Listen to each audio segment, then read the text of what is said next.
Iran आणि इस्रायलमधील तणावामुळे निर्माण झालेल्या जागतिक अस्थिरतेचा परिणाम भारताच्या 8व्या वेतन आयोगावर 8वे पे कमिशन होईल का, अशी चिंता सध्या केंद्र सरकारी कर्मचाऱ्यांमध्ये निर्माण झाली आहे. या तणावामुळे कच्च्या तेलाच्या किमती वाढण्याची आणि भारताच्या परकीय चलन साठ्यावर ताण येण्याची शक्यता आहे. या पार्श्वभूमीवर सरकार वाढत्या आर्थिक खर्चाला लगाम लावण्यासाठी वेतन आयोगाच्या प्रक्रियेला उशीर करेल का, यावर चर्चा सुरू झाली आहे. परंतु आतापर्यंतच्या माहितीनुसार सरकारने अशा कोणत्याही विलंबाचे संकेत दिलेले नाहीत.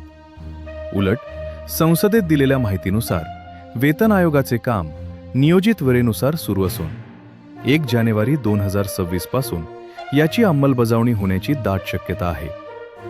यात कर्मचाऱ्यांच्या पगारात आणि पेन्शनमध्ये 30% ते 34% पर्यंत वाढ होण्याची अपेक्षा व्यक्त केली जात आहे. इराण आणि इस्रायलमधील तणावामुळे निर्माण झालेल्या जागतिक अस्थिरतेचा परिणाम भारताच्या 8व्या वेतन आयोगावर 8वे पे कमिशन होईल का, अशी चिंता सध्या केंद्र सरकारी कर्मचाऱ्यांमध्ये निर्माण झाली आहे. या तणावामुळे कच्च्या तेलाच्या किमती वाढण्याची आणि भारताच्या परकीय चलन साठ्यावर ताण येण्याची शक्यता आहे. या पार्श्वभूमीवर सरकार वाढत्या आर्थिक खर्चाला लगाम लावण्यासाठी वेतन आयोगाच्या प्रक्रियेला उशीर करेल का, यावर चर्चा सुरू झाली आहे.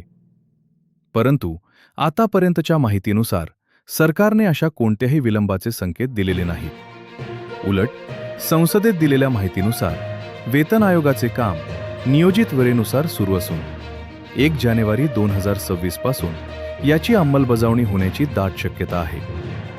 यात कर्मचाऱ्यांच्या पगारात आणि पेन्शनमध्ये 30% ते 34% पर्यंत वाढ होण्याची अपेक्षा व्यक्त केली जात आहे. इराण आणि इस्रायलमधील तणावामुळे निर्माण झालेल्या जागतिक अस्थिरतेचा परिणाम भारताच्या 8व्या वेतन आयोगावर 8वे पे कमिशन होईल का, अशी चिंता सध्या केंद्र सरकारी कर्मचाऱ्यांमध्ये निर्माण झाली आहे. या तणावामुळे कच्च्या तेलाच्या किमती वाढण्याची आणि भारताच्या परकीय चलन साठ्यावर ताण येण्याची शक्यता आहे. या पार्श्वभूमीवर सरकार वाढत्या आर्थिक खर्चाला लगाम लावण्यासाठी वेतन आयोगाच्या प्रक्रियेला उशीर करेल का, यावर चर्चा सुरू झाली आहे. परंतु आतापर्यंतच्या माहितीनुसार सरकारने अशा कोणत्याही विलंबाचे संकेत दिलेले नाहीत. उलट संसदेत दिलेल्या माहितीनुसार वेतन आयोगाचे काम नियोजित वेळेनुसार सुरू असून 1 जानेवारी 2026 पासून याची अंमलबजावणी होण्याची दाट शक्यता आहे. यात कर्मचाऱ्यांच्या पगारात आणि पेन्शनमध्ये 30% ते 34% पर्यंत वाढ होण्याची अपेक्षा व्यक्त केली जात आहे.